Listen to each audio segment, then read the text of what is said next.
Welcome to the CES Exams Review Center.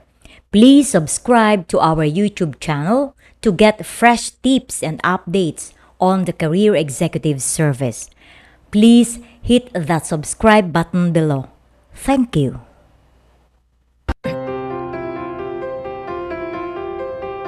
Kayo po ba ay nahihirapan sa proseso para maging CESO?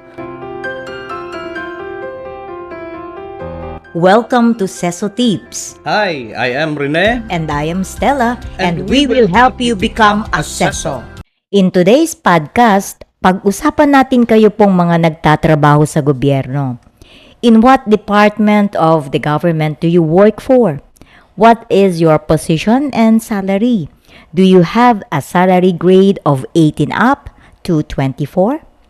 Are you satisfied with your position and salary? Do you have at least 2 years of supervisory experience? If you have these basic qualifications, then you are the ones we want to talk with. If you want to step up the ladder of promotion, the more we want to talk with you. Some people want to remain as followers all their lives. I do not mean to discriminate this class because they are also blessed with dignity and integrity, except the taste for risks and ambitions. It might be because of purely personal preferences. Well, let us talk with you who want something better. Do you want to become a CESO? So you want to become a CESO? Pag-usapan muna natin, what is a CESO in the first place? Ang ibig sabihin ng acronym na CESO ay Career Executive Service Officer. Before one becomes a CESO, he or she has to undergo 4 stages to earn a CES-WE. The 4 stages are sequentially arranged. The Career Executive Service Written Examination, the Assessment Center, the validation of on-the-job performance, and finally, the panel interview. Can anybody just take these examinations? Hindi po. At least salary grade 18 at my 2 years supervisory experience. So, all those holding salary grade 18 to 30 positions in the government may qualify for the exams.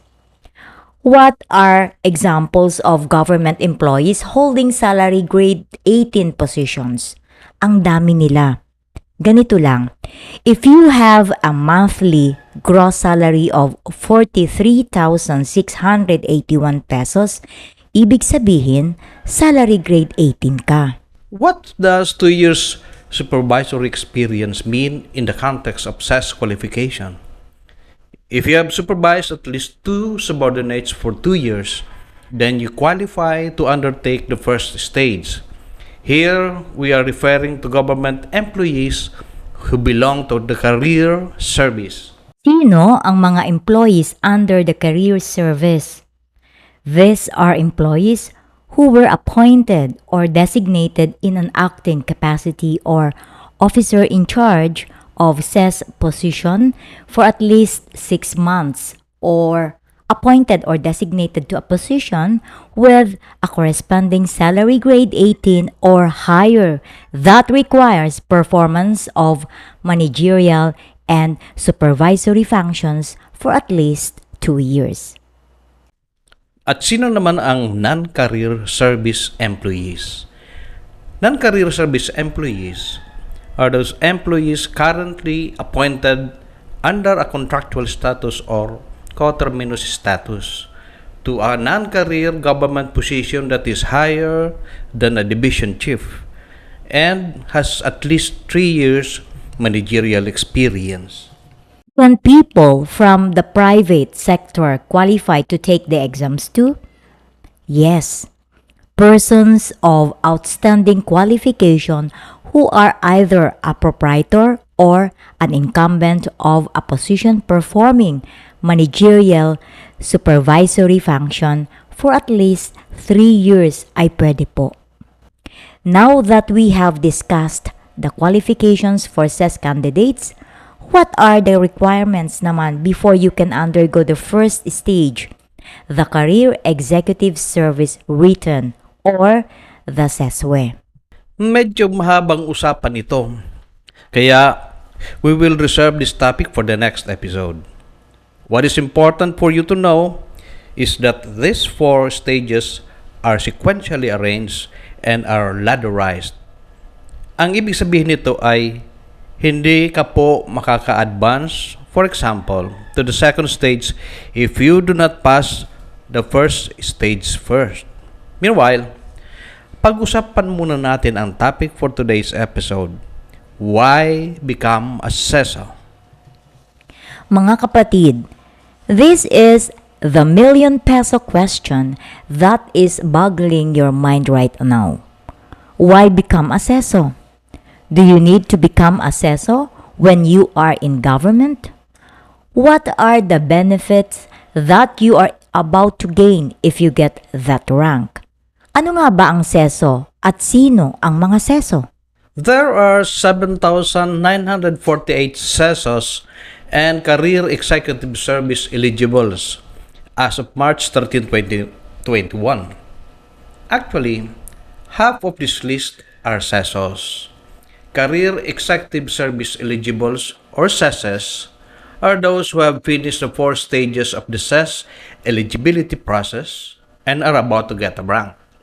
The list of CESOs include those who have resigned, retired, or are dead already. Question is, what motivated these people to become CESOs or CESs? Nguyen Thanh Nan, in his blog, "Here are the things that motivate people to succeed," has this to say about motivation in the general sense. Power. Some people are motivated by power, influence, and fame. They want to become powerful. They want to take charge and achieve great power. So, are you motivated to become famous? Do you feel good leading a team?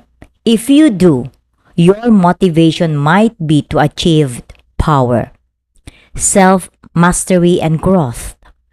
Some people are clearly motivated by self-mastery, that motivation to develop and grow. For them, it is their life path. This desire is so powerful that it can drive you towards your self-wholeness. But to do it, you should take a certain form of risk and go out your comfort zone. While it might sound scary for some, it is a process. You need to go through it is so that you can grow. Recognition and approval. Are you motivated to prove that you're the right person?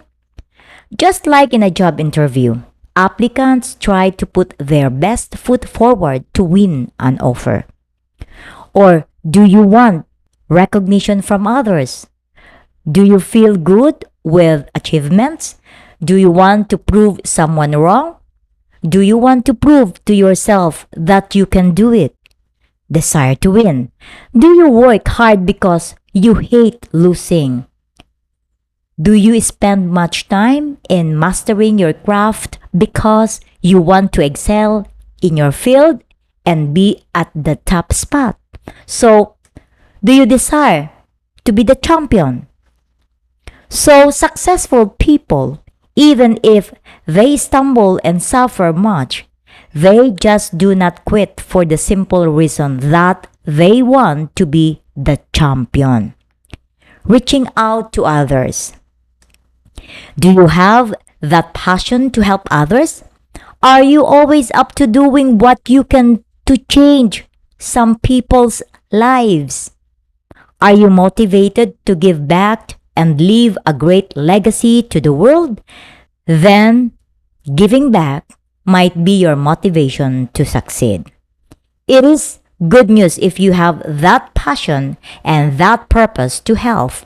If that is your motivation to succeed, you should channel your effort and energy towards it. Rewards and money.